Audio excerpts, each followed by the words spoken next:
Soy la capitana Eddie Austin, tengo 32 años y sé exactamente cómo suena una mandíbula fracturada. Todos en Beacon Hill piensan que soy la nuera más afortunada del mundo por casarme con la dinastía Harrington. Pero no saben que detrás de esas puertas de caoba exquisitamente talladas, no soy una esposa. Soy una prisionera en un centro penitenciario de lujo. Esta noche, en mi propia y fastuosa fiesta de cumpleaños, mi esposo, el hombre que una vez juró ante Dios protegerme, me miró con ojos muertos y sin alma y me dio una bofetada que me hizo estrellarme contra la mesa del banquete, siguiendo estrictamente las órdenes de su madre. Mi sangre goteó sobre mi vestido carmesí de Dior. Pero no lloré, porque Victoria Harrington no sabe una cosa. Llevo 5 años esperando exactamente este golpe. Ella cree que acaba de disciplinarme. No, acaba de activar su propio botón de autodestrucción. Antes de contarles cómo una gala de la alta sociedad se convirtió en la escena de un crimen del FBI, díganme en los comentarios desde donde están escuchando. Suscríbanse si creen que ninguna familia de sangre azul tiene el derecho de estar por encima de la ley. Joe 7 Basser Sosour, Beacon Hill, Boston. El único sonido en el comedor era el tic-tac agresivo del reloj de pie y el raspar de una cuchara de plata de ley contra la porcelana fina. El ambiente en la mansión Harrington no era solo silencioso. Era quirúrgicamente estéril.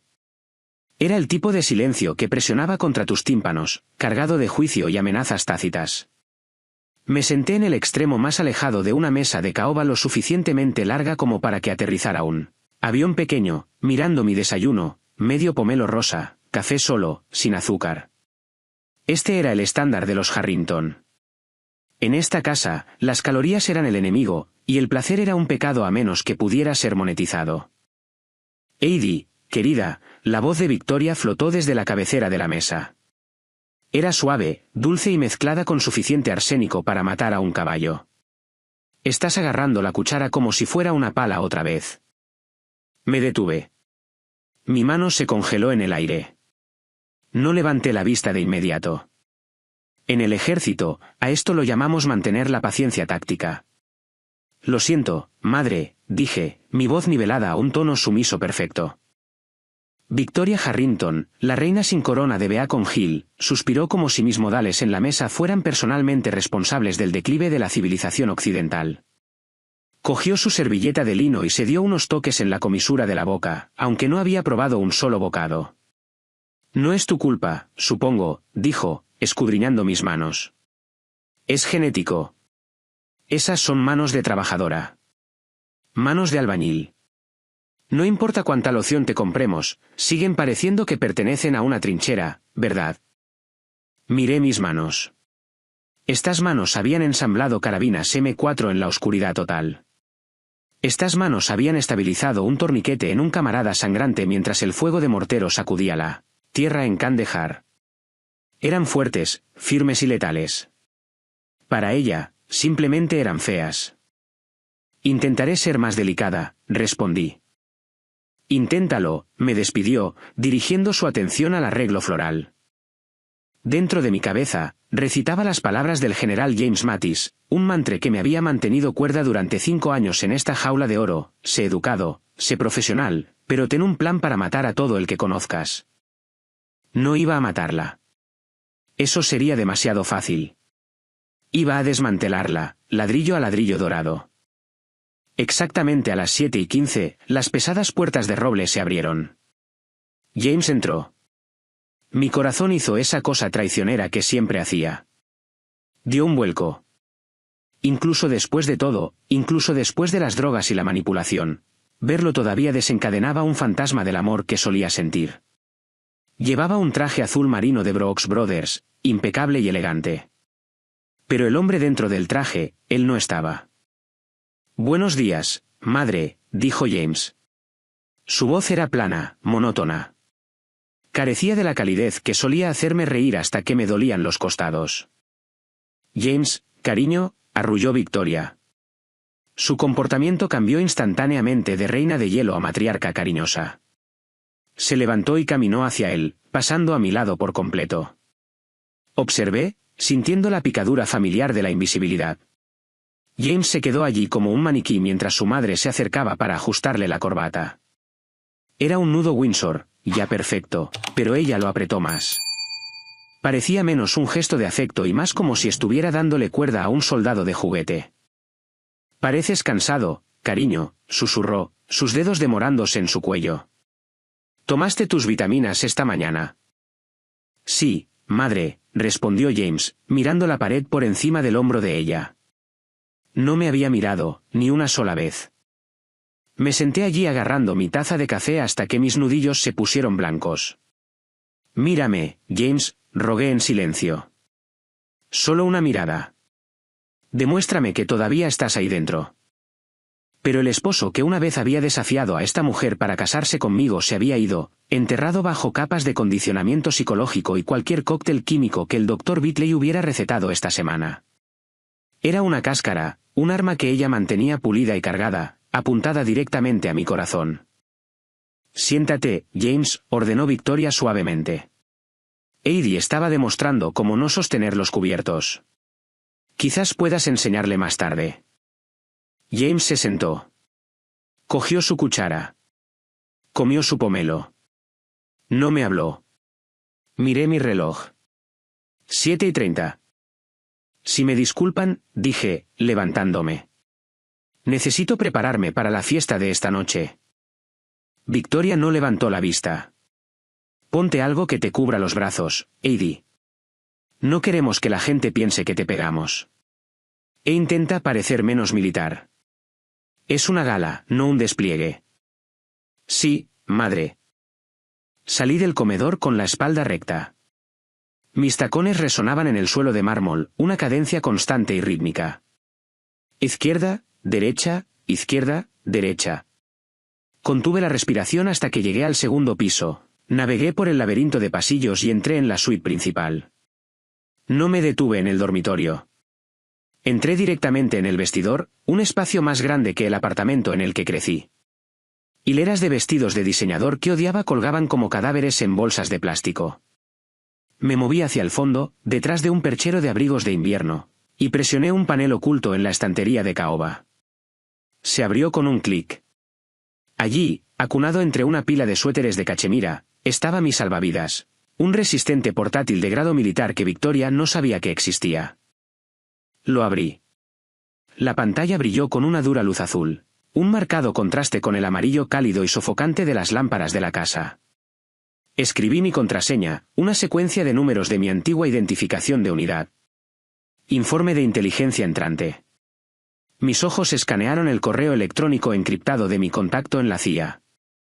Asunto: desembolso del fondo fiduciario. Estado: activo. Plazo: los fondos se desbloquean en 12 horas. Solté un aliento que no sabía qué estaba conteniendo. 12 horas. 5 años de humillación. 5 años comiendo pomelo y tragando insultos. 5 años viendo al hombre que amo desvanecerse en una niebla gris. Todo se reducía a esto. El fideicomiso familiar Harrington requería que James estuviera casado y estable hasta su 35º cumpleaños para acceder a los activos principales. Activos que Victoria había estado drenando ilegalmente durante años. Esta noche, el dinero se transferiría legalmente a James. Y como yo tenía un poder notarial, escondido en una pila de documentos que James firmó durante un raro momento de claridad hace 3 años, esta noche podía congelarlo todo. Pero necesitaba una cosa más. Necesitaba una razón para que el FBI irrumpiera en una residencia privada en Beacon Hill sin una orden judicial. Necesitaba circunstancias apremiantes. Necesitaba violencia. Cerré el portátil y lo escondí de nuevo. Me volví hacia el espejo de cuerpo entero al final del vestidor. Me quité la blusa de seda. Mi reflejo me devolvió la mirada. Parecía delgada, demasiado delgada para un soldado. Pero el músculo seguía ahí, enroscado y tenso. Giré mi brazo, mirando el interior de mi muñeca. Había un moretón allí, viejo, amarillento, desvaneciéndose en la piel pálida. Un regalo de despedida de la gentil guía de Victoria la semana pasada, cuando me agarró demasiado fuerte para evitar que hablara con un vecino. Tracé el moretón con mi dedo. Palpitaba ligeramente, un dolor sordo que me anclaba a la realidad. No era solo una herida, era combustible. Solo un día más, le susurré al reflejo. Mis ojos, generalmente de un cálido azul, me devolvieron la mirada con la fría precisión de la mira de un francotirador. Solo un día más y quemo toda esta casa. Esta noche, no solo sería la hermosa esposa. Esta noche, iba a entrar en combate, y la primera víctima sería su arrogancia. Alcancé el estuche de maquillaje en el tocador, pero mi mano se detuvo sobre el corrector. Por un segundo, un recuerdo brilló. Un fantasma de un tiempo antes del silencio, antes del miedo. Un recuerdo de estas mismas manos, no magulladas, sino sostenidas suavemente por alguien que prometió nunca soltarlas. Cerré los ojos, dejando que el pasado me inundara por un momento, necesitando recordar por qué entré en esta trampa en primer lugar. Mi dedo se detuvo en el moretón amarillento de mi muñeca. Palpitaba bajo las duras luces del vestidor, un dolor sordo y rítmico. Pero extrañamente, no era el dolor lo que me oprimía el pecho. Era el recuerdo de un toque diferente, un toque de hace 5 años. Antes de los moretones, antes del silencio. Cerré los ojos, y el olor a naftalina y cedro en el vestidor se desvaneció. De repente, estaba de vuelta en el salón de baile del Fairmont Capri Plaza. Era la recaudación de fondos anual para veteranos. Tenía 27 años, recién llegada de un despliegue, vistiendo mi uniforme de gala azul. En un mar de smokings negros y vestidos de seda de diseñador, desentonaba por completo. Sentí los ojos de la élite de Boston sobre mí, juzgando, evaluando, descartando. Disculpe. Una mujer con un collar de diamantes del tamaño de un candelabro se había burlado, chocando conmigo. La consigna está cerca de la entrada, querida. El personal no debería mezclarse. Había abierto la boca para corregirla, para decirle que era capitana del ejército de los Estados Unidos, no la chica de la consigna, pero una mano tocó suavemente mi codo. De hecho, interrumpió una cálida voz de barítono, ella está conmigo, y creo que tiene un rango superior al de todos en esta sala, incluyendo a mi madre. Me giré y lo vi. James Harrington. No era la cáscara vacía de un hombre que estaba abajo comiendo pomelo en ese momento. Era vibrante.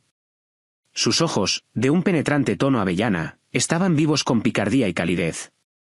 Sostenía un vaso de whisky en una mano y me ofreció la otra. Soy James, dijo, mostrando una sonrisa que me debilitó las rodillas. Y actualmente estoy planeando mi escape de este zoológico. ¿Quieres unirte a mí? Esa noche, nos sentamos en la escalera de incendios del hotel, comiendo canapés robados y hablando hasta las 3 de la mañana. Me dijo que odiaba el negocio familiar. Odiaba las apariencias. Quería abrir un estudio de arquitectura, restaurar viejas casas de piedra rojiza, construir algo real. Me miraba como si yo fuera el oxígeno que había estado anhelando toda su vida. Asfixian a la gente, Heidi, me había advertido, su expresión seria por un momento. Mi madre, ella consume a la gente. Pero contigo, siento que finalmente puedo respirar. Le creí. Me enamoré del hombre que quería ser libre. Pero no sabía que la libertad era lo único que Victoria Harrington nunca permitiría. El cambio no ocurrió de la noche a la mañana. Fue un avance lento e insidioso, como moho negro creciendo detrás del papel pintado. 6 meses después de nuestra boda, comenzaron los dolores de cabeza. James llegaba a casa de las oficinas del fideicomiso Harrington pálido y tembloroso. Se volvió irritable, luego confundido. Olvidó nuestro aniversario. Olvidó cómo conducir al supermercado. Luego vino la pérdida de la función ejecutiva. Victoria descendió sobre nuestro hogar conyugal como un buitre que divisa un cadáver. Trajo al doctor Thomas Bitley con ella, un amigo de la familia y un médico a domicilio que cobraba $5,000 solo por cruzar la puerta. Es la maldición de los Harrington, me había susurrado Victoria en el pasillo, secándose lágrimas falsas de los ojos. Su padre también la tuvo. Fragilidad de inicio temprano. Necesita descanso, Heidi. Necesita sus vitaminas. Y así aparecieron las pastillas. Pequeñas cápsulas azules, tabletas naranjas. Vitaminas, las llamaba ella. Yo era joven. Era ingenua. Quería ser una esposa comprensiva. Confié en los médicos. Confié en la familia. Hasta la noche de la tormenta eléctrica hace 3 años. Victoria y James habían ido a una gala a la que no fui invitada. Estaba sola en la mansión. La electricidad parpadeó y el sistema de seguridad se reinició, desbloqueando las cerraduras electrónicas del estudio privado de Victoria durante exactamente 90 segundos. No pensé. El instinto se apoderó de mí. El mismo instinto que me mantuvo viva en el desierto. Me deslicé en su oficina. Olía a perfume caro y a podredumbre. Fui directamente a la caja fuerte de la pared. Estaba entreabierta. Saqué un grueso archivo con la etiqueta James Harrington, médico confidencial. Me senté en la alfombra persa, usando una linterna táctica para leer los documentos. Mis manos temblaban mientras pasaba las páginas. No era médico, pero como oficial de logística, sabía cómo leer datos. Sabía cómo detectar un patrón. No había diagnóstico de fragilidad. No había defecto genético. Las notas del Dr. Bitley eran clínicas y frías, sujeto mostrando signos de resistencia. Se recomienda aumentar la dosis de haloperidol y benzodiazepinas. Supresión cognitiva al 80%. Niveles de cumplimiento óptimos. Sentí que la bilis me subía por la garganta. No lo estaban tratando. Lo estaban borrando. Era síndrome de Munchausen por poderes, pero retorcido en una estrategia financiera. Victoria no quería un hijo enfermo para obtener simpatía. Quería un hijo incapacitado para poder mantener el control de los miles de millones del fideicomiso Harrington. Estaba lobotomizando químicamente a su propio hijo para mantener su chequera equilibrada. Recuerdo haber dejado caer el archivo, jadeando en busca de aire mientras la revelación me golpeaba como una ronda de mortero. El hombre que amaba no se había ido. Estaba enterrado vivo bajo miligramos de cemento químico, atrapado dentro de su propio cuerpo, gritando por ayuda mientras su madre le ajustaba la corbata y le daba sopa. Si estuvieran en mi lugar, en esa oficina oscura, dándose cuenta de que su cónyuge estaba siendo drogado por su propia familia, ¿qué habrían hecho? ¿Correrían para salvarse o se quedarían en ese infierno para luchar? Pulsen el botón de me gusta si lucharían por la persona que aman. Comenten me quedo si incendiarían la casa con ellos dentro o me voy si saldrían con vida. Me puse de pie en el vestidor, volviendo bruscamente al presente. El reflejo en el espejo me devolvió la mirada. Toqué el cristal frío. Esa noche, hace 3 años, había hecho una maleta. Tenía la mano en el pomo de la puerta. Iba a correr. Iba a huir a una base en Alemania y nunca mirar atrás. Pero entonces vi a James durmiendo en nuestra cama. Se movió en sueños, con el ceño fruncido como si luchara contra una pesadilla de la que no podía despertar. Me había defendido cuando nadie más lo hizo. Me había mirado y había visto a una persona, no a una sirvienta. No podía dejar atrás a un camarada caído. Esa es la primera regla de ser un soldado. No dejas a tu hermano detrás de las líneas enemigas. Así que, deshice la maleta. Me quedé. Jugué el papel de la nuera sumisa y estúpida. Dejé que me insultaran. Dejé que pensaran que me habían quebrado. Me erguí en el vestidor, alisando mis manos sobre mis caderas. No te abandoné, James, le susurré a la habitación vacía. Y no me voy esta noche. Pero que Dios los ayude, porque he terminado de jugar a la defensiva. Me acerqué de nuevo a la estantería. Era hora de vestirse. No con el harapo beige que Victoria envió, sino con una armadura de mi propia elección. En el ejército, tenemos un término llamado SCIF, instalación de información sensible compartimentada. Es una habitación segura donde no puede haber escuchas electrónicas, donde se susurran los secretos más profundos de la nación. Durante los últimos 3 años, mi SCIF ha sido un vestidor lleno de zapatos por valor de $50.000 que nunca uso. Me senté con las piernas cruzadas en la alfombra de felpa, con el panel oculto abierto. Mi resistente portátil zumbaba silenciosamente, un sonido que era infinitamente más reconfortante para mí que el Mozart que Victoria insistía en poner por los altavoces de la casa. En la pantalla, una barra de progreso verde avanzaba con una lentitud agonizante.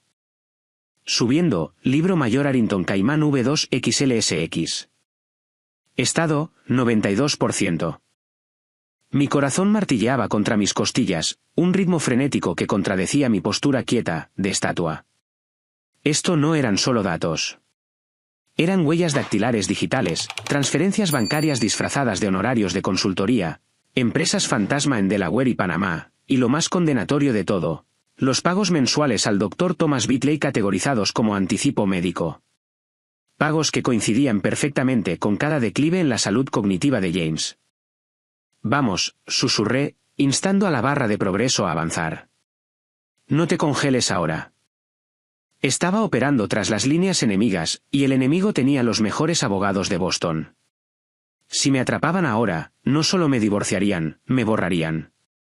Victoria me pintaría como una veterana paranoica e inestable que se quebró bajo la presión de la alta sociedad. Haría que me internaran en la misma institución a la que amenazaba con enviar a James. Estado, carga completa. Servidor seguro.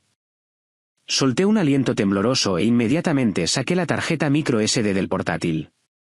Este pequeño chip, no más grande que mi uña, era la bala que mataría a la bestia. Cerré el portátil, lo deslicé de nuevo en su compartimento oculto y sellé el panel de caoba justo cuando la pesada puerta del dormitorio se abrió con un crujido. Me levanté al instante. Memoria muscular. Señora Austin. Era la señora Higgins, la ama de llaves principal. Llevaba 30 años con los Harrington y me miraba con el mismo desdén que uno podría reservar para una mancha en una alfombra de seda. Para ella, yo era dinero nuevo, o peor, sin dinero. Aquí dentro, señora Higgins, respondí, mi voz firme. Entró contoneándose en el vestidor, llevando una funda de ropa y una bandeja. Su rostro estaba contraído en una máscara de falsa preocupación. Oh, señora, suspiró, aunque sus ojos brillaban con malicia. Tengo terribles noticias sobre su uniforme. Se me encogió el estómago. Mi uniforme de gala azul. Sí, parece que hubo un accidente en la lavandería. Señaló la funda de ropa. Una de las chicas nuevas, que torpe, derramó una cafetera entera de expreso sobre él.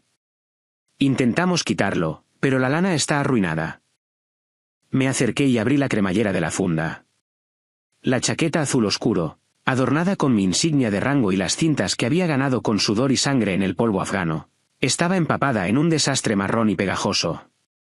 No fue un accidente. No se derrama café accidentalmente dentro de una bolsa de ropa sellada. Era un mensaje. Aquí no eres un soldado. No eres nada. Miré la tela arruinada. Quería gritar. Quería agarrar a la señora Higgins por su cuello almidonado y exigirle saber quién ordenó esto. Pero eso es lo que querían. Querían que saliera la soldado enfadada y agresiva. Lentamente volví a cerrar la cremallera de la funda. Los accidentes ocurren, dije fríamente. Gracias por decírmelo. La señora Higgins pareció decepcionada de que no me derrumbara. Me tendió el otro artículo, una percha con un vestido beige. La señora Harrington seleccionó esto para usted. Dijo que sería más apropiado para el entorno, menos abrasivo. Déjalo, dije, y vete. Resopló, se dio la vuelta y se fue. Tan pronto como la puerta se cerró con un clic, me apoyé contra la estantería, temblando de rabia. Podían quitarme mi uniforme, pero no podían quitarme mi entrenamiento. Mi teléfono vibró en el tocador. Identificador de llamada, Madre Harrington. Respiré hondo, contando hasta 4, la técnica de respiración táctica utilizada para bajar la frecuencia cardíaca antes de disparar. Inhala, aguanta. Exhala, aguanta. Cogí el teléfono. Hola, madre. Heidi, la voz de Victoria era nítida. Cambio de planes. Te necesito en el lugar del evento a las 4 de la tarde. La fiesta no empieza hasta las 7, respondí, mirando mi reloj. Ya eran las 2. Lo sé, espetó. Pero los floristas son incompetentes. Necesito que alguien revise 2 veces los centros de mesa y se asegure de que las tarjetas de los asientos estén perfectamente alineadas. Y como no tienes nada más urgente que hacer, pensé que podría ser útil. Estaba convirtiendo a la invitada de honor en la organizadora del evento, en la ayuda. Por supuesto, añadió, su voz bajando a un susurro peligroso. A menos que estés demasiado ocupada jugando a ser soldado en tu vestidor. Mi agarre en el teléfono se hizo más fuerte. ¿Lo sabía? No, estaba tanteando. Simplemente estaba siendo cruel. Estaré allí a las 4, madre, dije. Estaré encantada de revisar las flores. Buena chica. Y Heidi, ponte el beis. No nos avergüences. Click colgó. Me quedé en el silencio del vestidor, la humillación inundándome como agua fría. Pero bajo la humillación, había concentración. Una concentración nítida y cristalina. Me acerqué a mi tocador. Cogí una polvera cara, de Chanel, un regalo de James de hace 2 navidades, cuando todavía podía elegir regalos. Abrí la polvera. Usé una lima de uñas para levantar suavemente la bandeja de metal que contenía el polvo beige. Debajo, había un pequeño espacio hueco destinado a la circulación de aire. Cogí la tarjeta micro SD que contenía la evidencia de 5 años de fraude y abuso. La coloqué en el espacio hueco. Luego volví a presionar la bandeja de polvo. Encajó en su lugar con un clic. Seguridad operacional perfecta. A simple vista, era solo maquillaje, una herramienta de vanidad, un símbolo del mundo superficial que Victoria Harrington gobernaba. Pero por dentro, era una bomba. Miré el vestido beige que colgaba de la puerta. Era feo. No tenía forma. Era un sudario destinado a hacerme desaparecer en el fondo. Me pondré tu vestido, Victoria, susurré, guardando la polvera en mi bolso. Y revisaré tus flores. Jugaré a la buena esposa una última vez. Cogí mi bolso. Su peso se sentía diferente ahora, más pesado. No solo estaba saliendo de casa para hacer recados. Estaba extrayendo la carga útil. Salí del vestidor, pasando por el uniforme arruinado que olía a café rancio, y me dirigí a la puerta. Tenía que ir a una reunión que no estaba en el horario de Victoria. Porque antes de ir a la gala para hacer el papel de víctima, tenía que parar en un restaurante grasiento en las afueras de la ciudad para encontrarme con la única persona que quedaba en esta ciudad que recordaba que Heidi Austin no era una sirvienta. Era una capitana, y estaba a punto de ir a la guerra. El viaje al Joe's Diner tomó 20 minutos, pero se sintió como viajar entre 2 planetas diferentes. Dejé atrás las calles empedradas y la hiedra cuidada de Beacon Hill y conduje mi modesto sedán, el único coche que Victoria me permitía conducir, hacia el borde más rudo del sur de Boston. Entré en el aparcamiento. El letrero de neón sobre la puerta zumbaba con un zumbido eléctrico moribundo, parpadeando entre Joe's y Joe. Entré, y el olor me golpeó al instante. No olía a lavanda y dinero viejo. Olía a grasa de tocino, a humo de cigarrillo rancio impregnado en las paredes desde los años 90 y a café barato. Para mí, olía a libertad. Me deslicé en un reservado en la parte de atrás, el asiento de vinilo rojo remendado con cinta adhesiva plateada por donde salía el relleno. ¿Qué te pongo, cariño?, preguntó una camarera con un peinado alto y una etiqueta con el nombre Doris, mientras hacía explotar su chicle. Café solo, dije. Y un trozo de tarta de cereza. ¿Caliente? Lo tienes. Cuando llegó la tarta, no la comí delicadamente.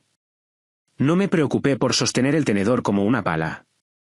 Le di un bocado, el relleno azucarado y ácido explotó en mi boca.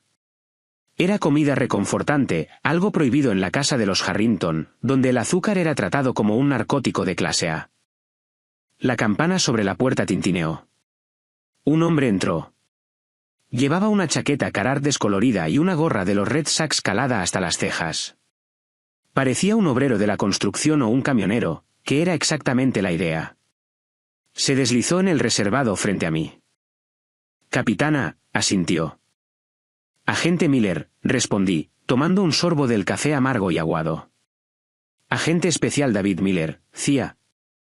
Habíamos servido en la misma fuerza de tarea en Kandahar. Él era el hombre que me había sacado de un Humvee en llamas cuando un artefacto explosivo improvisado destruyó nuestro convoy. Era la única persona en la Tierra que conocía el alcance total de mi misión. Te ves fatal, Austin, dijo Miller, sus ojos escudriñando mi rostro con escrutinio profesional. No estaba siendo grosero. Estaba evaluando los daños. Te está matando de hambre, ¿verdad? Estoy bien, Dave, dije.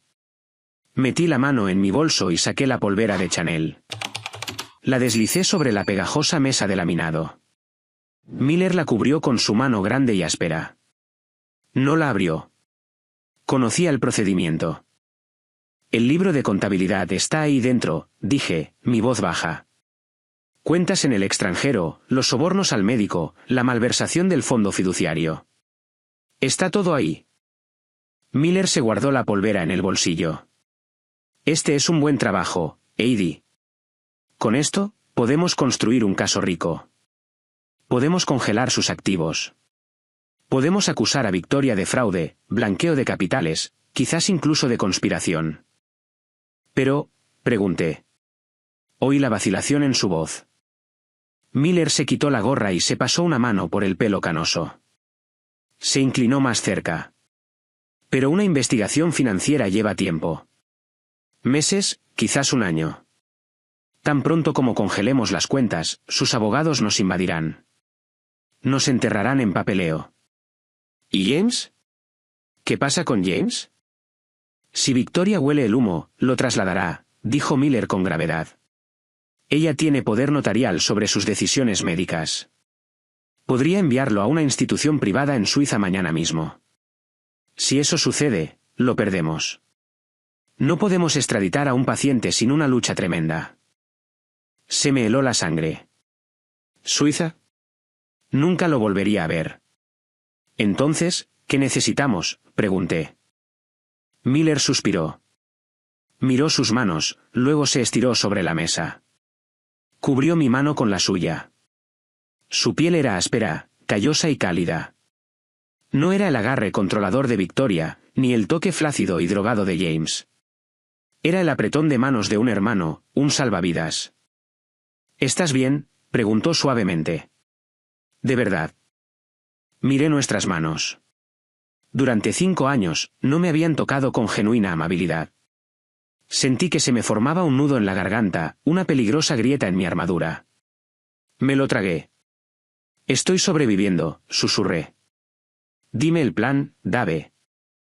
Miller apretó mi mano, luego la retiró. Su rostro se endureció. Volvió al modo agente. Necesitamos circunstancias apremiantes, dijo. Necesitamos una razón para derribar esa puerta esta noche sin una orden judicial, sin esperar a un juez el lunes por la mañana. Causa probable, asentí. Más que eso, necesitamos una amenaza activa para la vida o la integridad física, dijo Miller. Si tenemos causa probable de que un agente federal, tú, está siendo agredido o retenido contra su voluntad, podemos entrar. Podemos arrestar a todos en el lugar. Podemos poner a James bajo custodia protectora inmediatamente como testigo. Lo entendí de inmediato. El silencio se extendió entre nosotros, pesado y denso. ¿Quieres que deje que me peguen?, declaré. No quiero que hagas nada, gruñó Miller, con la mandíbula apretada. Odio este plan. Pero si entras ahí y solo presentas la evidencia financiera, se reirán y llamarán a sus abogados. Pero si James o Victoria, si te golpean. Agresión a un agente federal. Es un delito grave, terminé. Arresto inmediato. Sin fianza durante 24 horas. Miller parecía dolido. Heidi, no tienes que hacer esto. Podemos encontrar otra manera. No hay otra manera. Esta noche es la fecha límite. El fondo fiduciario se desbloquea a medianoche. Le di otro bocado a la tarta de cereza, pero ahora sabía a ceniza. Pensé en el rostro de James esta mañana, en el vacío. Pensé en el moretón en mi muñeca. ¿Cómo lo capturamos?, pregunté. Miller metió la mano en el bolsillo de su chaqueta y sacó una pequeña caja de terciopelo. Dentro había un broche de diamantes. No es real, dijo. Es un micrófono. Audio de alta fidelidad. Transmite directamente a nuestra furgoneta. Estaremos aparcados a 2 manzanas. Cogí el broche. Era llamativo. Algo que Victoria aprobaría. Aquí están las reglas de enfrentamiento, dijo Miller, su voz severa. Necesitas provocarlos. Necesitas presionar a Victoria hasta que estalle. Pero no puedes golpear primero. Tienes que recibir el golpe. Y una vez que te golpeen, dices la palabra clave. ¿Cuál es la palabra? Hecho, dijo Miller. Dices, estoy harta, y entramos. Me prendí el broche en la blusa. Miré a Miller. Si James me golpea, no sabe lo que está haciendo, Dave. ¿Las drogas? Nos ocuparemos de eso más tarde, dijo Miller. Pero tiene que ser él quien lo haga, o ella. Tiene que ser físico. Lo será, dije, recordando la mirada en los ojos de Victoria esta mañana.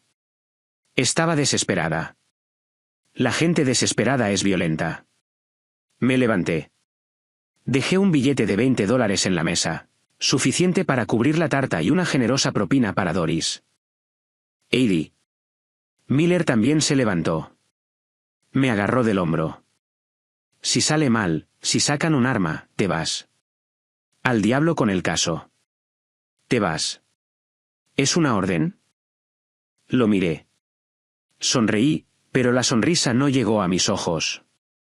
Los huesos se curan, Dave, dije suavemente. Pero si me voy esta noche y dejo a James allí, mi honor nunca se curará. Me di la vuelta y salí del restaurante. El viento afuera era frío, cortando a través de mi delgada chaqueta. Volví a mi coche. Miré el broche en el asiento del pasajero, mi arma. Revisé mi reflejo en el espejo retrovisor. La tarta de cereza se había ido. La calidez de la mano de Miller se estaba desvaneciendo de mi piel. Puse el coche en marcha. Era hora de volver a la mansión. Era hora de ponerse el vestido, ponerse la sonrisa y esperar el dolor. Cuando regresé a la suite principal, el sol de la tarde se colaba por las cortinas de seda, proyectando largas sombras de barrotes de prisión sobre la alfombra persa. En el centro de la cama, como una amenaza envuelta en un embalaje caro, había una gran caja blanca atada con una cinta de satén. Sabía lo que era antes de tocarla. Era mi uniforme para la noche. Deshice la cinta y levanté la tapa. Dentro, acunado en capas de papel de seda crujiente, había un vestido. Era de seda. Era caro. Y era beige. No dorado, no crema, beige. Era el color de la avena, el color de las paredes rancias en la sala de espera de un dentista. Era un color diseñado para hacer desaparecer a una mujer, para que se mezclara con el fondo tan perfectamente que se convirtiera en parte del mobiliario. Sobre la tela había una pequeña tarjeta escrita con la caligrafía elegante y afilada de Victoria. Heidi, por favor, ponte esto. El escote es modesto como se discutió. Intenta parecer un poco menos común de lo habitual esta noche. Tenemos senadores asistiendo. Común. Esa era su palabra favorita para mí. Era una forma educada de Boston de decir basura blanca.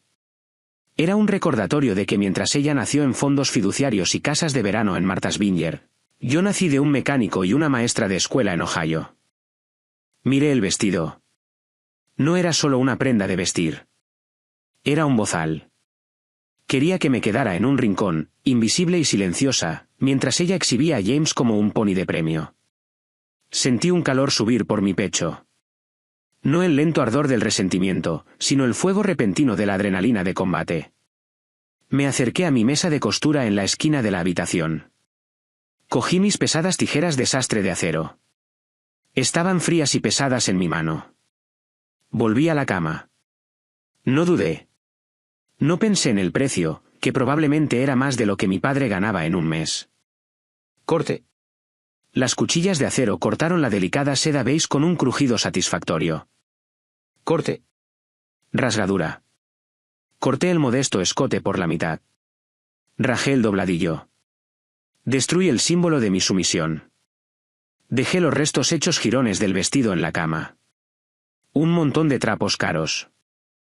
Vaya, le susurré a la habitación vacía. Fallo de vestuario. Me dirigí al fondo de mi vestidor. Pasé las hileras de ropa sensata y apagada que Victoria aprobaba. Escondida en una funda de ropa al final de todo estaba mi propia compra. La había comprado hacía 6 meses con dinero que ahorré de mis cheques de discapacidad, escondiéndola como contrabando. La saqué. Era un Christian Dior Vintage. Y no era beige. Era rojo. No un rojo cereza alegre. Era carmesí, profundo, oscuro y peligroso.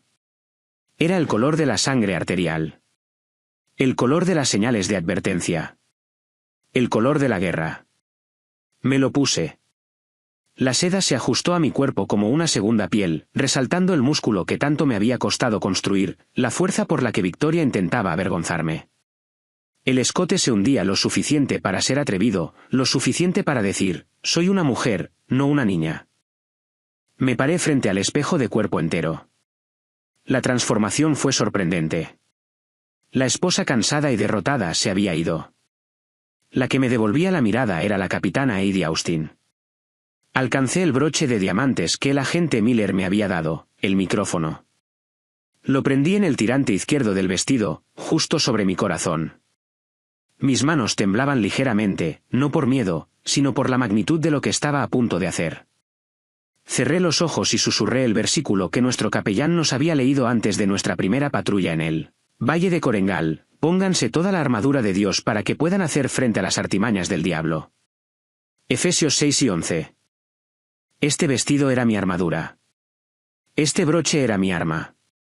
Y la verdad era mi escudo. Estoy lista, dije en voz alta.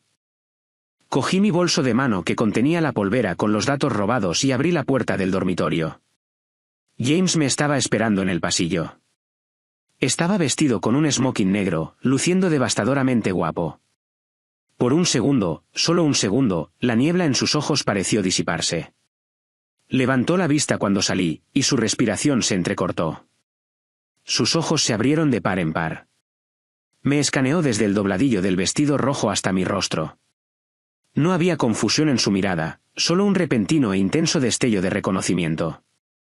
Era la mirada que solía darme cuando entraba en una habitación, una mirada de pura adoración y deseo. Eddie, suspiró, su voz quebrándose. Dio un paso hacia mí, su mano extendiéndose. ¿Te ves? ¿Te ves como el fuego? Mi corazón dio un salto. Está ahí dentro. Me ve. James, susurré, acercándome a él. Pero antes de que nuestros dedos pudieran tocarse, él se estremeció. Un espasmo de dolor cruzó su rostro. Se agarró las sienes, cerrando los ojos con fuerza como si le hubieran clavado un picayelo en el cráneo. ¿James?, pregunté, alarmada. Mi cabeza, gimió, tambaleándose. Demasiado brillante, demasiado ruidoso. Me quedé helada. Era el condicionamiento. Victoria y el Dr. Bitley lo habían programado bien. Cualquier emoción fuerte, excitación, ira, emoción, desencadenaba una migraña. Era una correa química diseñada para mantenerlo dócil. Si sentía algo demasiado intenso por mí, era castigado por su propio sistema nervioso. Bajó las manos. La luz en sus ojos se había ido. La adoración fue reemplazada por un vacío opaco y vidrioso. Madre está esperando, dijo robóticamente. No deberíamos llegar tarde. Se dio la vuelta y caminó hacia las escaleras, dejándome allí de pie con las manos aún extendidas. Bajé el brazo. El dolor amenazó con doblar mis rodillas, pero las bloqueé. Asegúralo, Austin. Llora después. Lucha ahora. Lo seguí por la gran escalera. El personal de la casa detuvo su limpieza para mirar. La señora Higgins dejó caer un plumero cuando vio el vestido rojo. Su boca se abrió con horror. Sostuve su mirada hasta que ella apartó la vista. La puerta principal se abrió. El fresco aire de la noche de Boston entró de golpe. Una limusina alargada esperaba en el camino de entrada, su motor ronroneando como una bestia, un monolito negro esperando para tragarnos. Para cualquier otra persona, era solo un viaje en un coche de lujo a una fiesta de cumpleaños. Pero mientras bajaba los escalones de piedra, mis tacones resonando como disparos en el pavimento, no me sentía como una socialité. Me sentía exactamente como me sentía sentada en el borde de un helicóptero Black Hawk, con las botas colgando, esperando la luz verde para saltar a una zona caliente. El viento agitaba el dobladillo de mi vestido rojo alrededor de mis piernas. Subí a la parte trasera de la limusina y me senté frente a James. La puerta se cerró de golpe, sellándonos dentro. ¿Al lugar del evento, señor?, preguntó el conductor. Sí, respondió James secamente. Miré por la ventanilla tintada mientras la mansión se desvanecía. Toqué el broche en mi pecho una última vez para asegurarme de que estaba grabando. Efesios 6 y 11, repetí en mi mente.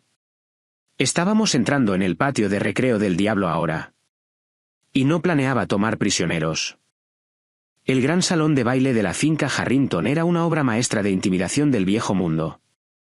Candelabros de cristal importados de Francia en la década de 1920 goteaban luz sobre un mar de personas que poseían la mitad de Boston. Un cuarteto de cuerda tocaba a Vivaldi en la esquina, la música educada y contenida, al igual que los invitados. Pero cuando atravesé el arco, la música no se detuvo. ¿Vaciló? Un silencio se extendió por la sala. Comenzó cerca de la puerta y se propagó hacia afuera como una onda de choque. Sabía lo que estaban mirando.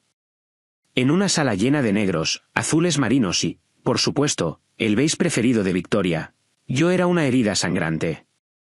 Mi vestido vintage carmesí de Dior rasgaba su mundo monocromático. Era audaz. Era llamativo. Era todo lo que una esposa Harrington no debía ser. Mantuve la barbilla alta, los hombros rectos. Hombros hacia atrás, pecho hacia afuera. Posición de descanso. Heidi, querida. Victoria se materializó de entre la multitud como un tiburón que huele sangre en el agua. Llevaba un vestido plateado que costaba más que la casa de mis padres, y su sonrisa era tan afilada como un bisturí. Me tomó del brazo. No fue un abrazo. Fue una restricción. Sus dedos se clavaron en mi bíceps con la fuerza suficiente para dejar un moretón. Decidiste ponerte eso, susurró, su voz bajando una octava para que solo yo pudiera oír. Pareces una cantante de cabaret. Pensé en añadir un poco de color al funeral, madre, respondí, forzando una sonrisa que igualaba la suya. Los ojos de Victoria se entrecerraron, pero no rompió su personaje. Me llevó hacia un grupo de hombres mayores que sostenían vasos de cristal con whisky. Senador Collins, gorjeó Victoria, su voz transformándose instantáneamente en dulce miel. Juez Miller, ¿recuerdan a mi nuera, Heidi?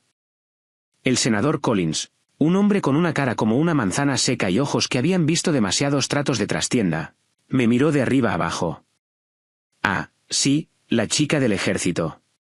¿Todavía jugando a ser soldado, querida? Actualmente soy capitana en el cuerpo de logística, senador, lo corregí educadamente. Victoria se rió. Fue un sonido tintineante y condescendiente. Oh, para allá, Heidi. Haces que suene tan serio. Se volvió hacia el senador, dándome una palmadita condescendiente en la mano. Heidi es nuestro pequeño proyecto de caridad, en realidad. Se esfuerza tanto por encajar en la familia. ¿Pobrecita? Pero bueno, bajó la voz a un susurro teatral, ya sabes lo que dicen. Se puede pagar por una educación, pero no se puede arreglar la cuna. Es genético, ¿no es así? El insulto aterrizó como una bofetada física. Como si yo fuera un perro, como si mi sangre estuviera sucia porque no provenía del Mayflower. Sentí el calor subir por mi cuello. Mi mano se deslizó hacia mi pecho, rozando el broche de diamantes. Graba eso, pensé. Graba cada una de las palabras. Si me disculpan, dije, liberando mi brazo del agarre de Victoria, necesito una bebida.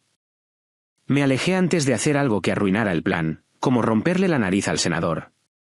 Me dirigí al bar, con el corazón latiéndome contra las costillas. Pedí un agua con gas. Necesitaba tener la cabeza despejada. Se le ve mal esta noche, ¿verdad? Me quedé helada. Un aliento pesado y cargado de alcohol golpeó mi oído. Me giré para ver al doctor Thomas Bitley de pie, demasiado cerca. Tenía los ojos inyectados en sangre y agitaba un vaso de ginebra. Aléjate de mí, Thomas, dije. Está temblando, se burló Bitley, mirando al otro lado de la habitación a James, que estaba de pie junto a la chimenea, mirando las llamas. Sus niveles de cortisol están por las nubes. ¿Lo molestaste, Heidi? ¿Intentaste hacerle recordar de nuevo? Estoy intentando salvarlo de ti, sí sé. Bitley se rió entre dientes. Se inclinó, su voz goteando malicia. Si su presión arterial sube más esta noche, tendré que aumentar la dosis de sedante. Y a ese nivel, bueno, el daño cerebral se vuelve permanente. ¿No quieres un vegetal por marido, verdad? O tal vez sí. Más fácil de manejar. Agarré mi vaso con tanta fuerza que pensé que se haría añicos. Agresión a un agente federal. Ese era el objetivo. Pero en este momento, quería cometer un asesinato. La cena está servida, anunció el mayordomo, salvando a Bitley de un golpe en la garganta. Me dirigí hacia la mesa del comedor. Era un enorme tramo de caoba de 30 pies de largo, dispuesto con plata de herencia y centros de mesa florales que probablemente costaron $5,000 cada uno. James tomó su lugar en la cabecera de la mesa. Se veía guapo pero vacío. Un rey hecho de cera. Victoria se sentó a su derecha. Caminé hacia el asiento a su izquierda, el asiento de la esposa. «Oh no, querida», gritó Victoria desde el otro lado de la habitación. Su voz sonó claramente, deteniéndome en seco. «¿Ahí no?» La charla en la sala se detuvo. Todos los ojos se volvieron hacia mí. «Tenemos al gobernador sentado ahí esta noche», dijo Victoria, sonriendo dulcemente. «Te hemos puesto al final, junto a la tía Margaret. Ya sabes cómo le encanta contarte sus historias de tejido». Señaló el extremo más alejado de la mesa, el pie de la mesa, junto a la puerta batiente de la cocina. Era el asiento reservado para los niños o los deshonrados. El mensaje era claro. No eres su esposa. No eres uno de nosotros. Eres la ayuda. Miré a James. Estaba mirando su plato, jugueteando con la servilleta de lino. No levantó la vista. No me defendió. No podía. Recorrí la longitud de la mesa. Se sintió como caminar por el pasillo de la muerte. Podía sentir la lástima y la diversión que irradiaban los invitados. Miren a la pobre soldadita. Miren cómo no pertenece. Me senté junto a la tía Margaret, que ya estaba dormida sobre su sopa. Los camareros comenzaron a circular, colocando platos de langosta termidor frente a los invitados. El olor a mantequilla rica y coñac llenó el aire, empalagosamente dulce. Miré mi reloj debajo de la mesa. 12:05. Era pasada la medianoche. El fondo fiduciario estaba legalmente desbloqueado. El dinero estaba allí. La trampa estaba puesta. Ahora solo necesitaba el gatillo. Miré a lo largo de la mesa. A 30 pies de distancia, Victoria se reía de algo que decía el gobernador. Se veía radiante, triunfante. Creía que había ganado. Creía que había puesto a la plebeya en su lugar. Sé que muchos de ustedes que escuchan ahora mismo se han sentado en una mesa como esta. Quizás no con senadores, sino con gente que los hizo sentir pequeños. Gente que los invitó solo para recordarles que no pertenecían. Si alguna vez han sido el extraño en su propia familia, si alguna vez han tenido que tragarse su orgullo solo para sobrevivir a una cena, pulsen ese botón de me gusta, ahora mismo. Comenten te veo abajo para que sepa que no estoy sola en esta mesa. Respiré hondo. Volví a tocar el broche. Te veo, Victoria. De repente, la risa en la cabecera de la mesa cesó. Victoria se giró. Ya no miraba al gobernador. Estaba mirando a James. Y luego me miró a mí. Incluso a 30 pies de distancia, vi el cambio. Sus ojos se volvieron fríos. Fríos como la muerte. Había decidido. La humillación no era suficiente. Me quería fuera permanentemente. Se inclinó cerca de James. Puso su mano sobre su hombro, en un punto específico cerca del cuello, un punto de presión, un ancla. Vi sus labios moverse. No pude oír las palabras, pero conocía la cadencia. Era una orden. «Hazlo». Se echó hacia atrás y asintió con la cabeza hacia mí. James dejó de juguetear con su servilleta. Su cabeza se levantó de golpe. A través de la luz de las velas, el cristal, las flores y las mentiras, sus ojos se clavaron en los míos. Pero ya no eran los ojos avellana de James. Las pupilas estaban muy dilatadas, tragándose el iris. Eran agujeros negros. No había reconocimiento, ni amor, ni vacilación. Solo había la misión. Empujó su silla hacia atrás. El chirrido de la madera contra el suelo resonó como un disparo en la silenciosa habitación. Se levantó. Se giró hacia mí y comenzó a caminar. Clink, clink, clink. El sonido de una cuchara de plata golpeando contra una copa de champán de cristal cortó los murmullos del salón de baile como la bala de un francotirador. Era un sonido delicado, refinado y educado, pero para mis oídos, sonaba como el sonido de amartillar una escopeta. Victoria Harrington se puso de pie en la cabecera de la mesa. Sostenía su copa en alto, capturando la luz de los candelabros. Parecía en todo momento la matriarca benévola, pero yo veía al tiburón bajo la superficie. Si pudiera tener la atención de todos, arrulló, su voz amplificada por el repentino y aterrorizado silencio de la sala. Me senté en el extremo más alejado de la mesa, con las manos cruzadas en mi regazo. Mi ritmo cardíaco estaba aumentando. 100 latidos por minuto. 110. Esta noche, continuó Victoria, sus ojos recorriendo a los senadores y jueces, no solo celebramos un cumpleaños. Celebramos el futuro del legado Harrington.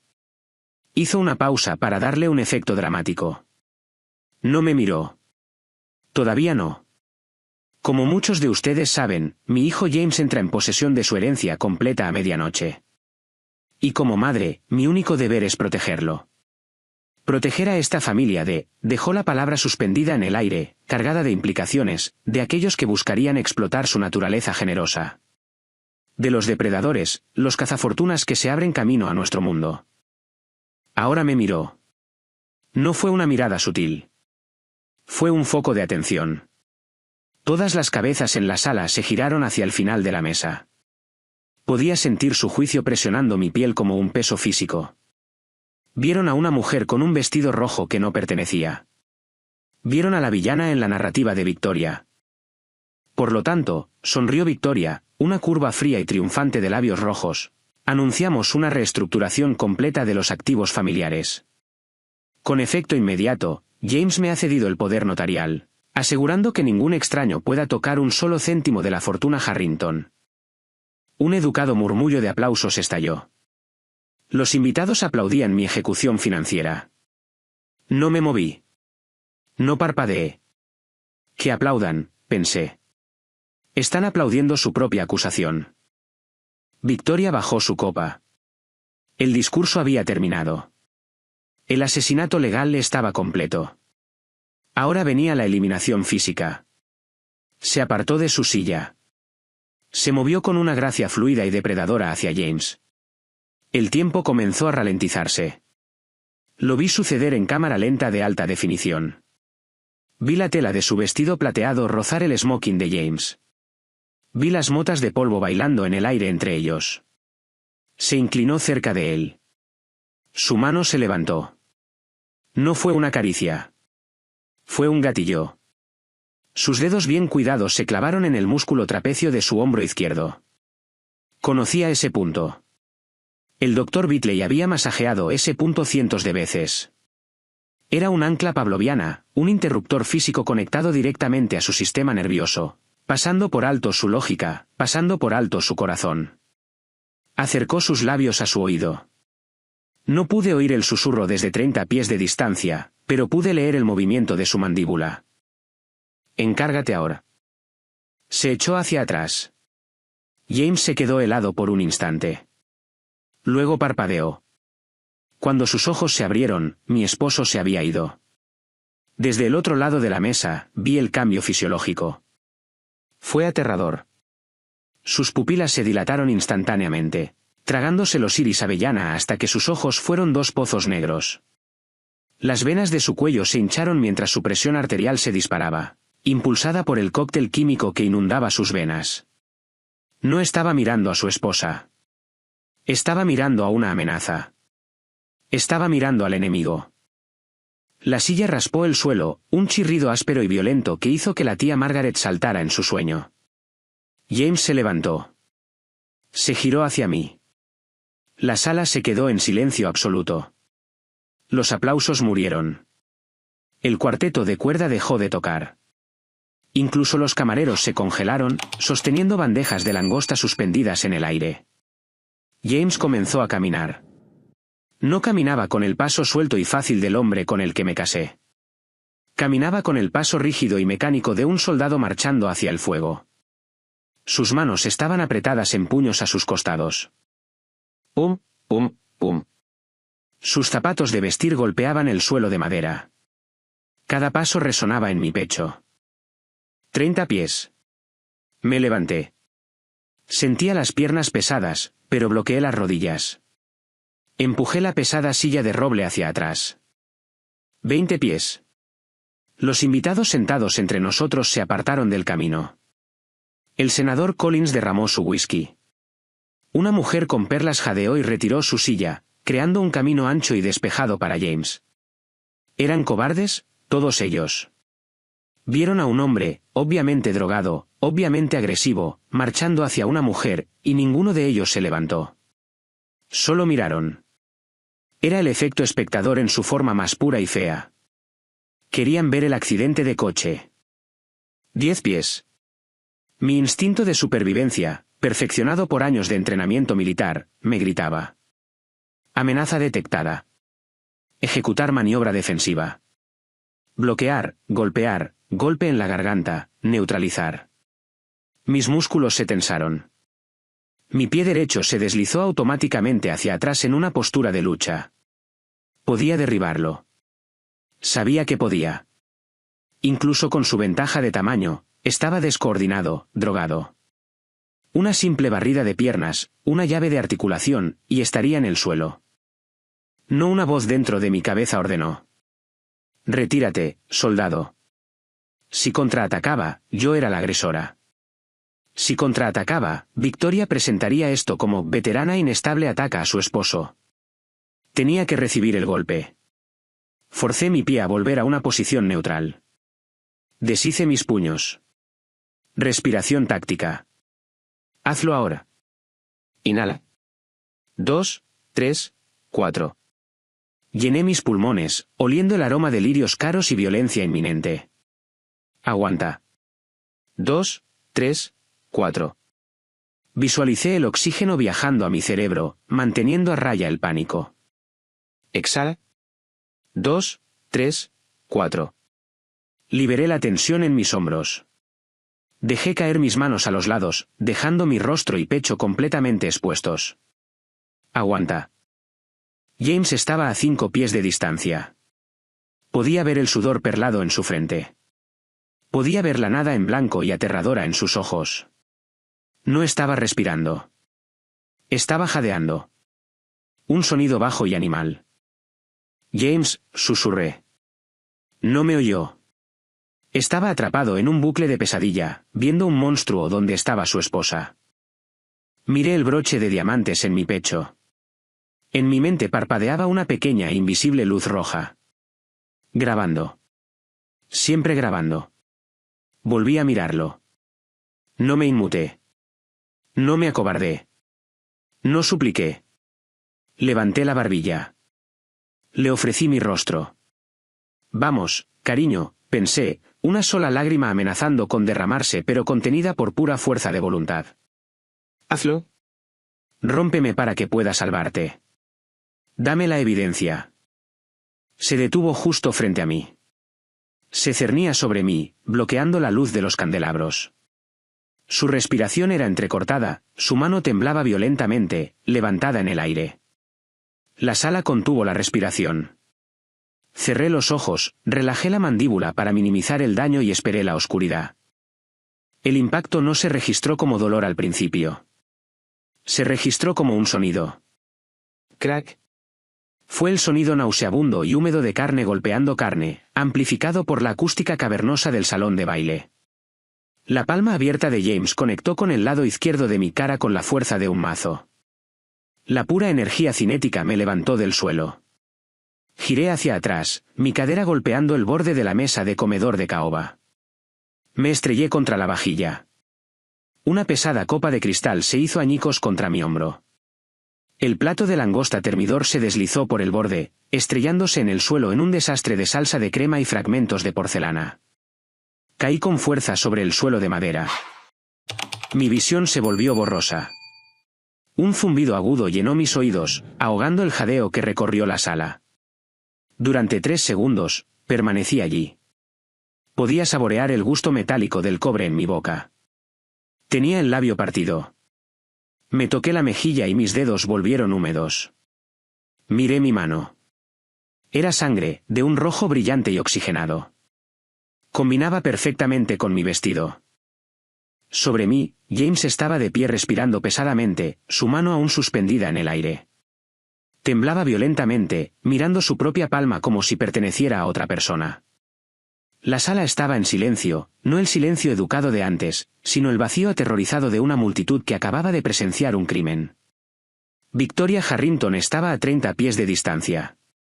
Tenía la mano sobre la boca, pero sus ojos brillaban. Había ganado. Había sometido al perro rebelde. O eso creía ella. Tumbada en el suelo, entre los cristales rotos y el vino derramado, sentí algo burbujear en mi pecho. No era un sollozo. No era un grito. Era una risa. Comenzó baja, un retumbo gutural en mi garganta, y luego se liberó. Empecé a reír. Era un sonido frío y cortante, la risa de un soldado que acaba de ver al enemigo caminar directamente hacia un campo de minas. Me levanté. Tenía el pelo revuelto. La sangre goteaba de mi labio por mi barbilla, cayendo sobre el broche de diamantes prendido en mi pecho. Me puse de pie. No me limpié la sangre. Dejé que se viera. Dejé que fuera la evidencia. Heidi, la voz de Victoria vaciló. Dio un paso atrás, su triunfo flaqueando. ¿Has perdido la cabeza? La miré directamente. Sonreí, y mis dientes estaban manchados de rojo. No, Victoria, dije, mi voz cortando el silencio como un cuchillo. No he perdido nada. Pero tú. Di un paso hacia ella. Los invitados se apartaron como el mar rojo, aterrorizados de la mujer que se reía de la violencia. Acabas de perderlo todo, susurré. Me acerqué y toqué el broche. Presioné el pequeño botón oculto en la parte posterior. Ya está hecho, dije claramente al micrófono. Llévenselos. Victoria frunció el ceño. ¿Con quién estás hablando? Antes de que pudiera terminar la frase, un sonido estalló. No fue un teléfono, fueron 50. Todos los teléfonos inteligentes de la sala se iluminaron simultáneamente. El sonido discordante y estridente del sistema de alerta de emergencia llenó el salón de baile, una cacofonía digital que ahogó los gemidos de los invitados. El senador Collins sacó su teléfono del bolsillo. Su rostro palideció. Dios mío, susurró. ¿Qué es?, exigió Victoria, mirando a su alrededor frenéticamente. Apaguen eso. Es una alerta de noticias, tartamudeó el senador, mostrando su pantalla. Del Boston Globe y CNN. Es un vídeo. En 50 pantallas, un vídeo comenzó a reproducirse automáticamente. Era metraje que había subido a la nube hace 3 minutos a través del interruptor del hombre muerto. Mostraba al Dr. Bitley inyectando antipsicóticos a un James inmovilizado. Mostraba a Victoria firmando documentos fiduciarios fraudulentos. Y el titular que se desplazaba por la parte inferior estaba en letras rojas y negritas: Última hora, la dinastía Harrington acusada de tortura, fraude y blanqueo de capitales. No, jadeó Victoria. Me miró, sus ojos muy abiertos con verdadero horror por primera vez. ¿Qué hiciste? Dije la verdad, dije. Y ahora, aquí viene la consecuencia. Crash. Las puertas dobles de roble de la entrada principal no solo se abrieron, explotaron hacia adentro. Astillas de madera volaron por el vestíbulo mientras un ariete destrozaba la cerradura. Agentes federales, rugió una voz, magnificada por un megáfono. ¡Al suelo! ¡Que nadie se mueva! El caos estalló.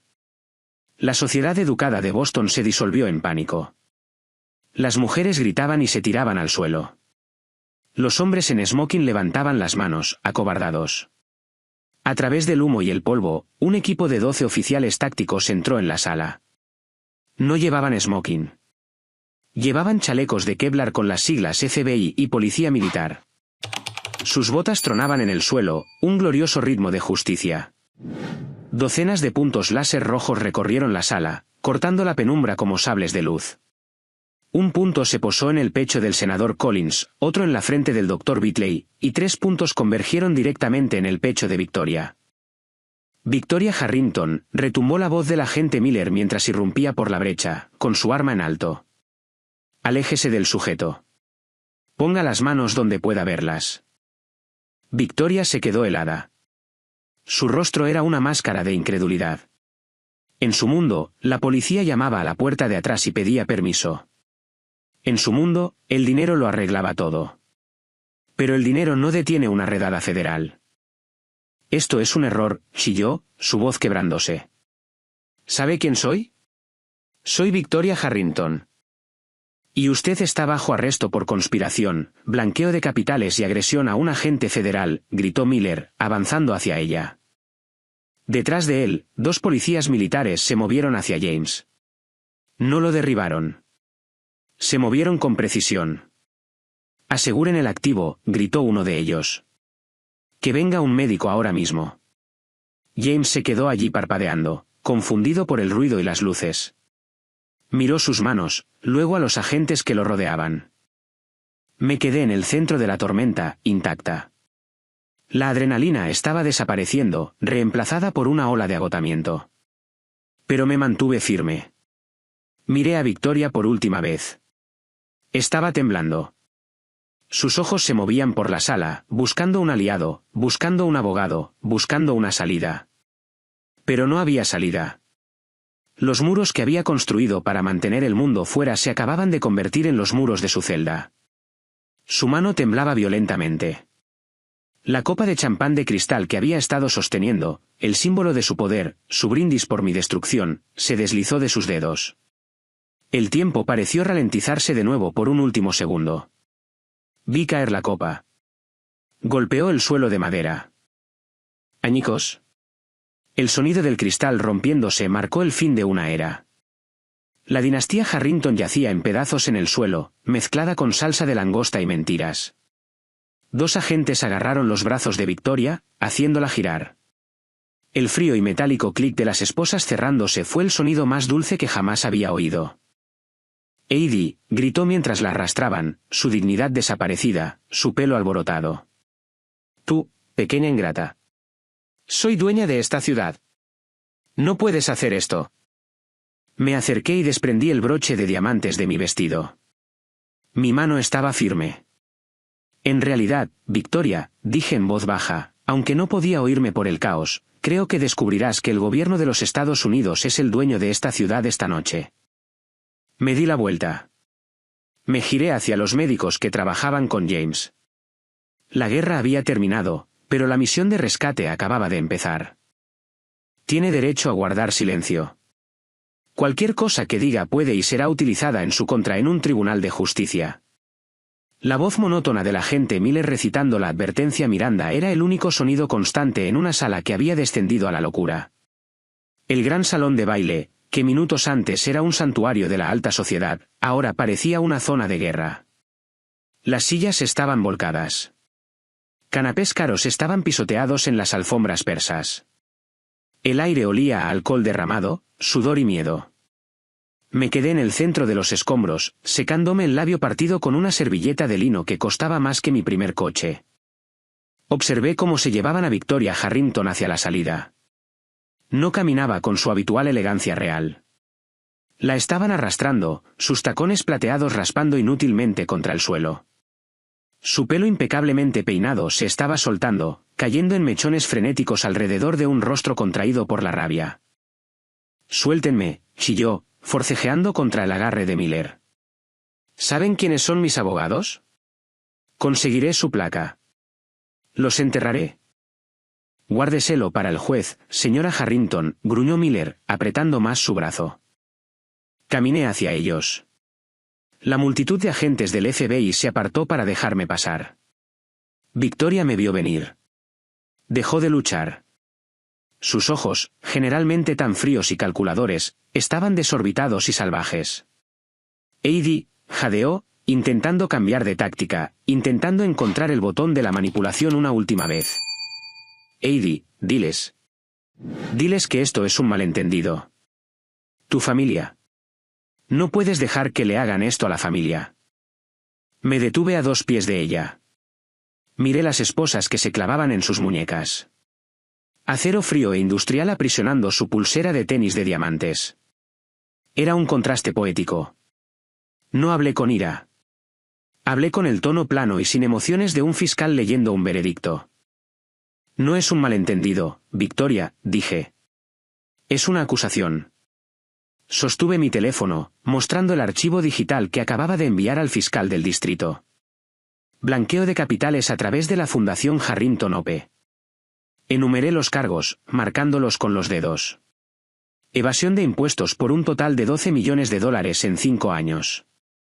Conspiración para cometer fraude. Di un paso más cerca, mi voz bajando a un susurro que solo ella podía oír.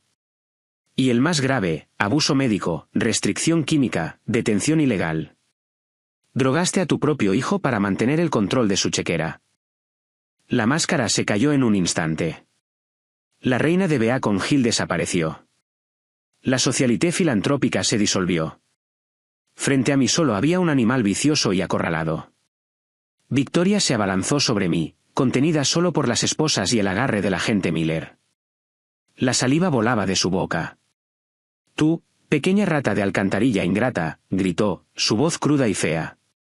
Te acogí. Te saqué del fondo del barril y te di una vida que no merecías. No eres nada. Eres solo basura con un uniforme. Los invitados que no habían huido, los senadores, los jueces, los vampiros del dinero viejo, miraban horrorizados. Nunca habían oído a Victoria levantar la voz, y mucho menos usar un lenguaje así. Estaban viendo al monstruo que escondía detrás de las perlas. Puede que sea basura, Victoria, dije con calma, limpiándome una mota de su saliva de la mejilla. Pero soy basura que camina libre. Disfruta de la prisión federal. He oído que los monos son naranjas. No es realmente su color. Sáquenla de aquí, ordenó Miller. Pagarás por esto, aulló Victoria mientras la arrastraban por las puertas dobles rotas. Te pudrirás en el infierno, Heidi. ¿Me oyes? Te pudrirás. Sus gritos se desvanecieron por el pasillo, reemplazados por el crepitar de las radios de la policía. No la vi irse. Me di la vuelta. La adrenalina que me había impulsado durante la última hora comenzó a drenarse, dejando mis rodillas temblando, pero no podía derrumbarme todavía. Quedaba una víctima más que atender. Jens. Estaba sentado en el suelo cerca de la chimenea, rodeado por 2 paramédicos y un policía militar desconcertado. Parecía pequeño. Las drogas que Victoria le había inyectado estaban desapareciendo, el pico agresivo de adrenalina estrellándose en un profundo y oscuro valle de confusión. Estaba mirando sus manos. Me acerqué a él. Los paramédicos levantaron la vista, vieron mi rostro, vieron la sangre y se apartaron para darnos espacio. James, dije suavemente. Su cabeza se levantó de golpe. Por primera vez en toda la noche, quizás por primera vez en años, sus ojos estaban claros. Las pupilas negras y dilatadas se habían contraído a su tamaño normal. El iris avellana era visible, nadando en lágrimas. Me miró. Miró el vestido rojo. Y luego su mirada se fijó en mi boca. El corte en mi labio estaba hinchado ahora. La sangre se había secado en un reguero oscuro por mi barbilla. James emitió un sonido que nunca olvidaré. No fue una palabra. Fue un gemido de puro y absoluto horror. Volvió a mirar su propia mano, la mano que me había golpeado. Empezó a temblar. No, graznó, su voz ronca. No, no, no. Se acabó, James, dije. Yo hice eso, susurró, señalando mi rostro con un dedo tembloroso. Te pegué. Yo. Oh Dios, Heidi. Se derrumbó hacia adelante. No solo lloró. Se rompió. Se acurrucó en el suelo de madera, enterrando su rostro entre sus manos, sus hombros sacudidos por violentos sollozos. Era el sonido de un hombre despertando de un coma de 5 años, solo para darse cuenta de que había sido el monstruo en su propia pesadilla. Lo siento, gritó contra el suelo, su voz quebrándose. Por favor, Dios, lo siento. No lo sabía. Ella me lo dijo. Dijo que tú eras. Lo siento. Cada instinto en mi cuerpo, el instinto de esposa, el instinto de cuidadora, me gritaba que cayera de rodillas. Quería abrazarlo. Quería acariciar su pelo y decirle que no era su culpa, que estaba drogado, que también era una víctima. Di un paso adelante. Mi mano se extendió. Entonces me detuve. Miré el moretón en mi muñeca. Sentí el dolor punzante en mi mandíbula. Si lo abrazaba ahora, si lo consolaba mientras mi propia sangre aún estaba húmeda en mi rostro, nada cambiaría. Solo estaría perpetuando el ciclo. Sería la muleta en la que se apoyara en lugar de su madre. No necesitaba una madre. Necesitaba ser un hombre. Retiré mi mano. Me mantuve erguida, mi vestido rojo ardiendo como un fuego de advertencia. James, dije, mi voz firme. Levantó la vista, su rostro un desastre de lágrimas y mocos, sus ojos suplicando perdón, consuelo. Te quiero, dije, y lo decía en serio. Y porque te quiero, luché por ti. Recibí el golpe por ti. La destruí por ti. Hice una pausa, dejando que las palabras calaran. Pero no te voy a recoger del suelo, dije. Te salvé de ella, pero no puedo salvarte de la recuperación. Tienes que hacerlo tú. Heidi, por favor. Se agarró al dobladillo de mi vestido. Di un paso atrás, justo fuera de su alcance. Necesitas ayuda, James. Ayuda de verdad. No de mí ni de ella. Necesitas desintoxicarte. Necesitas descubrir quién eres cuando no estás siendo controlado. No me dejes, sollozó. No te estoy dejando, dije, mi voz quebrándose ligeramente. Solo me estoy haciendo a un lado para que puedas aprender a ponerte de pie. Miré a los paramédicos. Llévenlo al más general. Consíganle un protocolo de desintoxicación y un abogado que no esté en la nómina de los Harrington. Sí, señora, asintió el médico. Miré a James una última vez. Estaba roto, sí, pero estaba libre. La jaula estaba abierta. Ahora tenía que decidir si quería volar o simplemente arrastrarse de nuevo a la oscuridad. Me di la vuelta y caminé hacia las puertas destrozadas. El aire nocturno entró a recibirme, frío y limpio. Pasé junto a los coches de policía, junto a las luces intermitentes, y salí a la oscuridad. Estaba sangrando. Estaba agotada. Estaba sola. Pero por primera vez en 5 años, podía respirar. Van.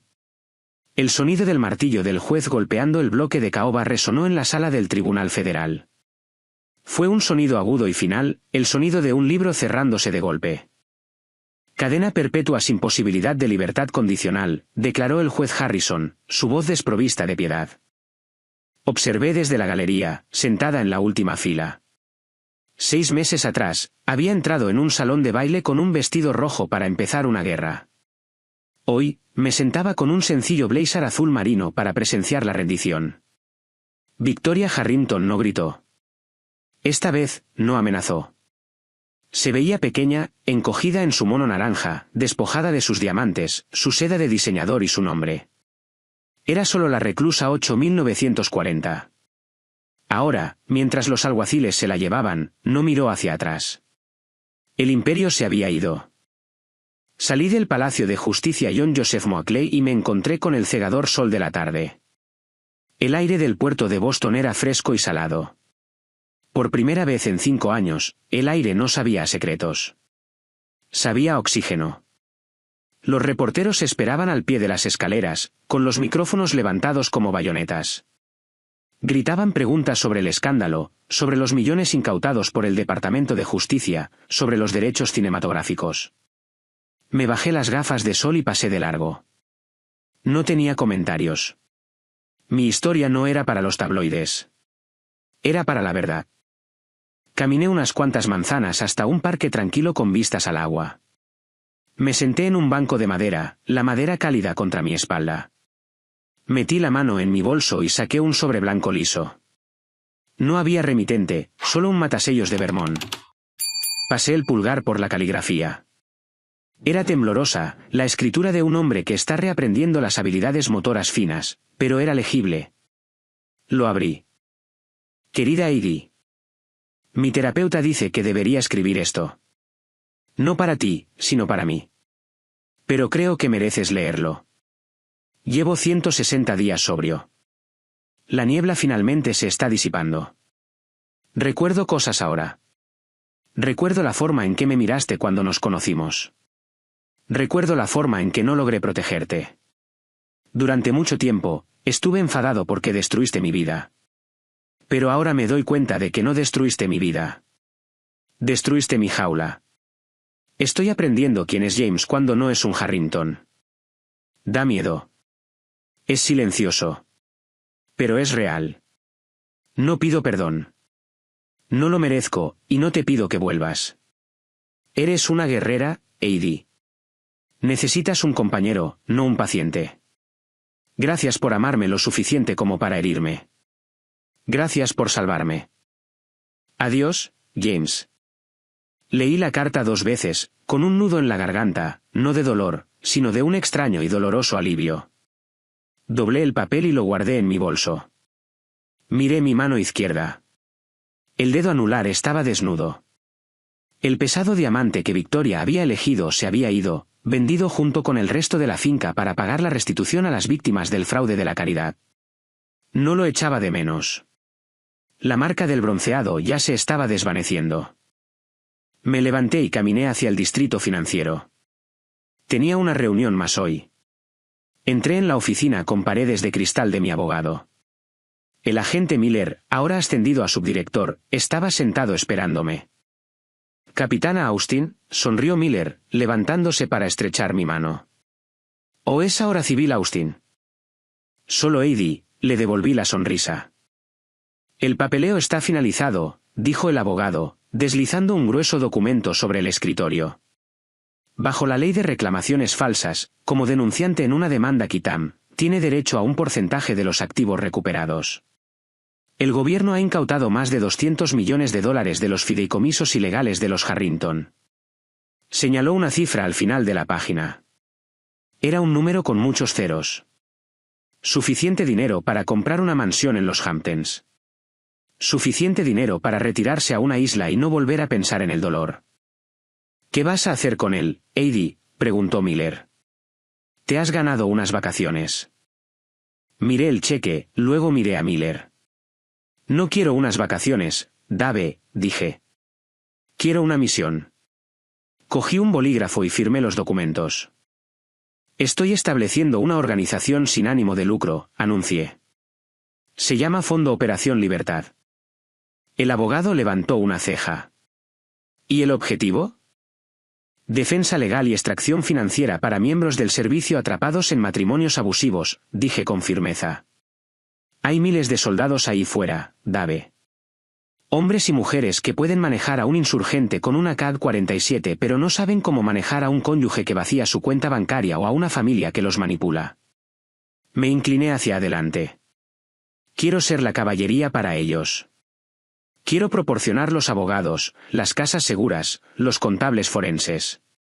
Quiero asegurarme de que ningún soldado tenga que elegir nunca más entre su honor y su libertad.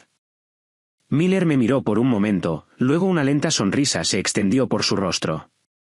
Nunca dejas de luchar, ¿verdad, Austin? No hasta que todos estén a salvo en casa, respondí. Salí de la oficina 1 hora después. El sol se estaba poniendo sobre Boston, convirtiendo el horizonte en una silueta de oro y fuego. Vi mi reflejo en el escaparate de una tienda. Ya no llevaba el vestido rojo. Llevaba un sencillo traje sastre. Pero la mujer en el reflejo era la misma. Sus hombros estaban erguidos. Su cabeza estaba alta. El moretón en su muñeca se había ido, curado sin dejar rastro. Pero la lección permanecía. Pensé en Eleanor Roosevelt. Era una mujer que sabía de deberes, de máscaras públicas y de dolor privado. Una vez dijo algo que se había convertido en mi mantra durante las noches más oscuras en esa mansión: una mujer es como una bolsita de té. Nunca sabes lo fuerte que es hasta que está en agua caliente. Victoria Harrington me había arrojado a agua hirviendo. Pensó que me disolvería. Pensó que sería débil, insípida y desechable. Se equivocó. El calor no me destruyó. Me preparó. Sacó la fuerza que no sabía que tenía. Me convirtió en algo potente, algo real. Respiré hondo, llenando mis pulmones con el fresco aire de la tarde. Había caminado por el infierno con un par de tacones altos, y había salido al otro lado, no solo viva, sino libre. Miré mi reloj. Eran las 6 horas. Hora de ir a trabajar. Sonreí, una sonrisa real y genuina que llegó hasta mis ojos, y avancé hacia el resto de mi vida. Este viaje no fue solo para derribar una dinastía corrupta o incautar millones de dólares. Fue sobre una batalla mucho más difícil: darme cuenta de que tu valor nunca se define por las personas que intentan hacerte sentir pequeño. Victoria intentó enterrarme, pero olvidó que yo era una semilla. Para cualquiera que esté escuchando y se sienta atrapado en este momento, ya sea por una relación tóxica, una familia controladora o sus propios miedos, por favor recuerden esto: el silencio no es paz, y la resistencia no es amor. Tienen una reserva de fuerza dentro de ustedes que ni siquiera han tocado todavía. No esperen a que un héroe derribe la puerta y lo rescate. Mírense al espejo. El héroe ya está allí. Solo necesitan darse permiso para luchar. Ahora, quiero pasarles el micrófono a ustedes. Todos enfrentamos nuestra propia mansión Harrington, un desafío que parece imposible de superar hasta que finalmente damos ese primer paso. ¿Cuál fue el momento de agua caliente en su vida que los obligó a volverse más fuertes de lo que nunca pensaron posible? Compartan su historia en los comentarios a continuación. Su valentía podría ser la señal de bengala exacta que alguien más necesita ver hoy. Si la lucha de Heidi por la libertad resonó con ustedes, por favor pulsen ese botón de me gusta y suscríbanse al canal. Juntos, podemos compartir más historias de justicia, resiliencia y el inquebrantable espíritu humano. Hasta la próxima, manténganse fuertes.